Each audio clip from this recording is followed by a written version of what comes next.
बेगूसराय पहुंचे केंद्रीय मंत्री और सांसद गिरिराज सिंह ने कांग्रेस नेता कपिल सिब्बल के एक बयान पर तीखी प्रतिक्रिया दी है। मीडिया से बात करने के दौरान उन्होंने कांग्रेस और पश्चिम बंगाल की ममता बनर्जी के सरकार पर जमकर निशाना साधा। गिरिराज सिंह ने कहा कि कपिल सिब्बल को देश में सुकून और असुकून की बात करने से पहले इतिहास को याद करना चाहिए। उन्होंने तंज कसते हुए कहा कि कांग्रेस शायद अपने वह दिन भूल गई है जब देश में सिख विरोधी दंगे हुए थे और हजारों लोगों की जान गई थी। केंद्रीय मंत्री ने कहा कि आज देश में शांति और लोकतंत्र का माहौल है। उन्होंने कहा कि अगर ऐसा नहीं होता तो प्रधानमंत्री नरेंद्र मोदी और गृह मंत्री अमित शाह के खिलाफ खुलेआम बयानबाजी और आलोचना नहीं होती। वहीं पश्चिम बंगाल की मुख्यमंत्री ममता बनर्जी पर हमला बोलते हुए गिरिराज सिंह ने कहा कि उनकी सरकार लोकतांत्रिक मूल्यों की बजाय तानाशाही रवैये के लिए जानी जाती थी। गिरिराज सिंह ने इस बयान के बाद राजनीतिक गलियारे में चर्चा तेज हो गई है। वो दिन याद नहीं है जब टीएमसी की सरकार ने जनप्रतिनिधियों को हत्या करके पेड़ में लटका दिया था।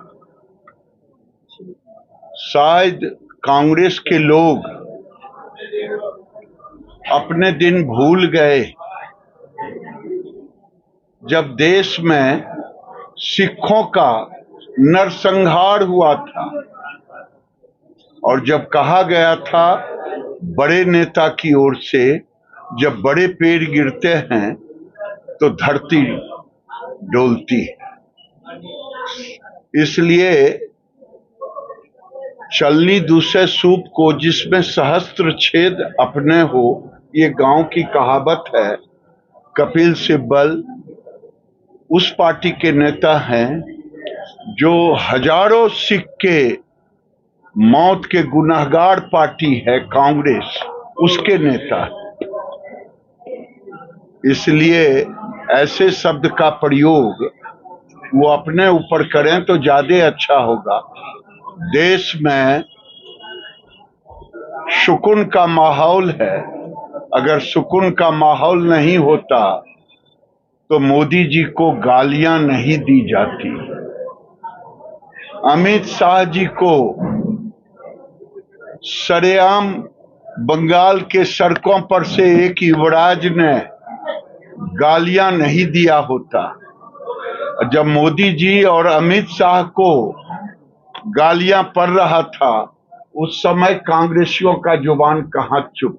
ममता बनर्जी टीएमसी की पार्टी सत्ता में रहते हुए तानाशाही पार्टी थी। किसी विधायक और सांसद की बोली बंद था। लोकतंत्र खतरे में था।